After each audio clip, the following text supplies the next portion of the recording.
just got outside, just come outside from two people accused of drug trafficking in Clarendale. The system is delayed yet again. This has been going on now for over a year, with charges being laid on two people for drug trafficking. Every time they go to court, they keep purposely delaying the court system and delaying it. It keeps getting postponed. The preliminary hearing was supposed to go ahead today, and it's not going ahead. It's been postponed again until November. That'll bring it up to probably 15 months since the accused, or maybe longer than that, since the two drug trafficking people that were accused of drug trafficking go to court. So 15 months is way too long to wait for to bring people to court, and this is just for a preliminary hearing. By the time it goes to trial, the 2 years might be gone by or more. And while these people are out walking the streets, waiting for the court process to deal with them, they're killing more people is dying. I know of at least two people that have died in this area from drug overdoses since these two people that were accused here of drug trafficking have been charged. And it keeps going on, and all these delays. I briefly, when they left the court, I stayed in there, and I requested to address the judge with my concerns about the delays in the court process, and I was hoping to say that more people was going to die if it's not dealt with quicker, but the judge would not allow me to speak in court. He told me if I'm not speaking in public, I'd have to wait in public.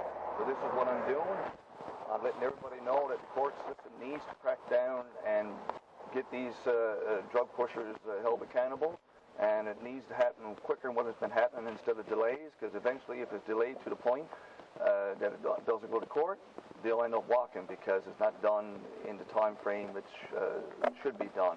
And they used as being a victim of not having their trial dealt with in a timely manner, in which case they always delay it themselves and then apply to the court and have it thrown out because of the delays.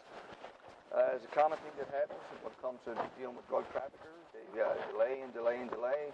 In the meantime, they're still out walking the streets, selling the drugs, killing people. More people die while they're waiting to go to court to deal with the drug trafficking charges. And this is not acceptable. The public should be starting to speak up about the problem. Like I said, the number of people died in this area since my son had died. And everybody in this town knows where the drugs is coming from. Most of these drug dealers in this area have been here for 15 plus years and not being held accountable for what they're doing to our family and friends, and countless overdoses that we hear of. Some people die, and countless other overdoses people survive, and we probably don't hear about, and it keeps happening over and over. Clarendale has a serious, major problem with drugs in this town. Nobody ever be held accountable. Very rarely anybody's even charged with drug trafficking. No search warrants done. Previously to my son dying, I'm almost 100% positive there haven't been no search warrants done on any jurisdiction for the Clarendale detachment for a span of about 20 years, with the exception of maybe marijuana. Daring law is a problem. If there's no drug enforcement, the charges can't be laid. If no charges can't be laid, then those people that have been selling for 15 plus years still walk the street and kill more people, and the cycle keeps happening over and over and over. More people need to speak up and step out and stand with us here today, with my supporters and supporters of getting justice for Lucas, and to amend the criminal code to include manslaughter charges, negligence, causing death, and bodily harm. That's got to be done to give the police somewhat of a working tool to go by, to at least have something to look at in the criminal code to say, okay, yes, we can actually charge the drug dealers now with these charges. In the meantime, the criminal code has a separate manslaughter charge that applies basically to anything. Hopefully they'll at least use that to charge the people responsible for my son dying and charge them with manslaughter or minimal negligence causing death. If we don't start speaking up about this, it's going to keep happening over and over and over and over. We're all going to lose something again. It's only a matter of time. But at least if we speak up now, we can minimize the damage that these drug pushers are having on our communities. Like anything else, you're not going to stop driving completely. You're not going to stop murders or rape, or you're not even going to stop drug dealing completely.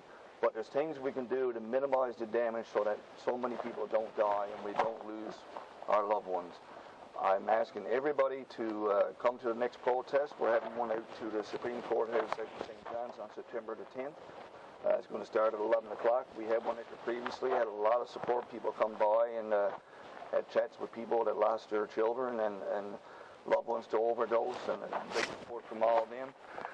So I'm hoping more people will show up and support what we're trying to do, not only just to get justice for Lucas, but to make it better for everybody else, because something's got to change, and somebody has to start somewhere. And if we don't stand up and try to fix the problem now, it's going to keep being a problem, and it's never going to change.